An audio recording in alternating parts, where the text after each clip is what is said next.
নিজে সবকিছু করতে চায়, যে কারোর উপর ডিপেন্ড হতে চায় না। ও ছোট থেকে এটা ছিল। ও যে পাবে সেটা আমি ভাবতে পারিনি যে ও এই এত বড় একটা জায়গা পেতে পারে। ও কি শান্ত না দুষ্টু বলো তো?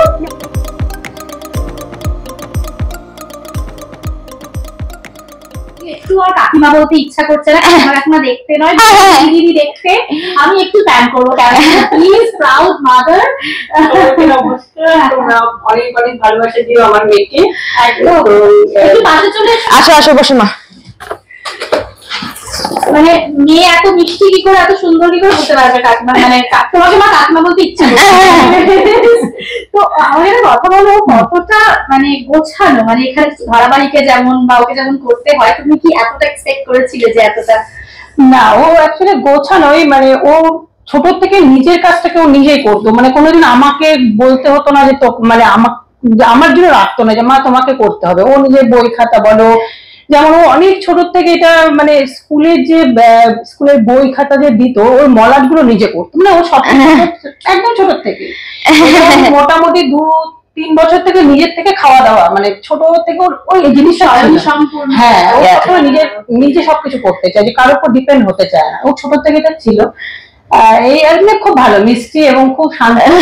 মা কমপ্লিমেন্ট দিতে চাই কিছু একটা কথা বলে, মানে খুব ছোট বয়সেও আমরা দেখতে পাচ্ছি যে একসঙ্গে সামলাতে হচ্ছে। এখন তোমারও তো একটা সাংঘাতিক, মানে ওর সঙ্গে সারাক্ষণ সেই ব্যাপারটা তো করতে হয়। তুমি কি কি কমপ্লিমেন্ট পাচ্ছ? আমি যেমন বললাম যে প্রাউড মাদার, এত দারুণ টিআরপি, দর্শকদের ভালোবাসা কিভাবে এনজয় করছো?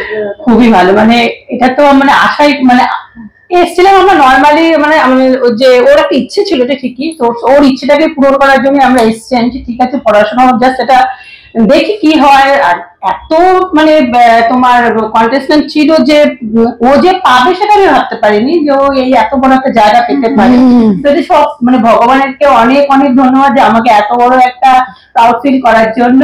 এবং তার মধ্যে জনতা, মানে অডিয়েন্স যারা দেখছে, তাদের আশীর্বাদটা সব থেকে বড় ব্যাপার। তারা যেন আমার মেয়েকে অনেক অনেক আশীর্বাদ করে এবং তাদের সব মনের ইচ্ছা যেন ওরা পূরণ করতে পারে। ও কি শান্ত না দুষ্টু বলো তো? না, শান্ত। ও ছোট থেকে শান্ত। আর ও মানে এখনো শান্ত। এখন একটু এখানে একটু দুষ্টামি করে। মানে অ্যাকচুয়ালি পরিবার, অ্যাকচুয়ালি আমরা জয়েন্ট ফ্যামিলিতে থাকতাম। তো সেই জায়গাটা কোনো কারণে আমার এখানে এসে একটু একা ফিল করতো। মানে আমার বড় মেয়েও থাকে আমার সঙ্গে, বড় মেয়ে আছে। তো তিনজনে ওর একটু প্রথম দিকে খুব কষ্ট হতো যে আমি একদম জয়েন্ট ফ্যামিলি থেকে সিঙ্গেল, একদম একা হয়ে গেছি। তো এখানে এসেও সেই পরিবারটা পেয়েছে। মানে এখন এখানে খুব ভালো থাকে এবং আমিও খুশি যে ও খুশি আছে। আমার বক্তব্য হচ্ছে ওরা, হ্যাঁ, ও আনন্দ করে কাজটা করছে, ও ভালো আছে, আমি ভালো। এবং আমার হাজবেন্ড সবাই, আমার পরিবারের সবাই ওকে সাপোর্ট করে খুব, এবং পরিবারের সবাই সাপোর্ট করে দেখে এই জায়গাটায় আসতে পেরেছি।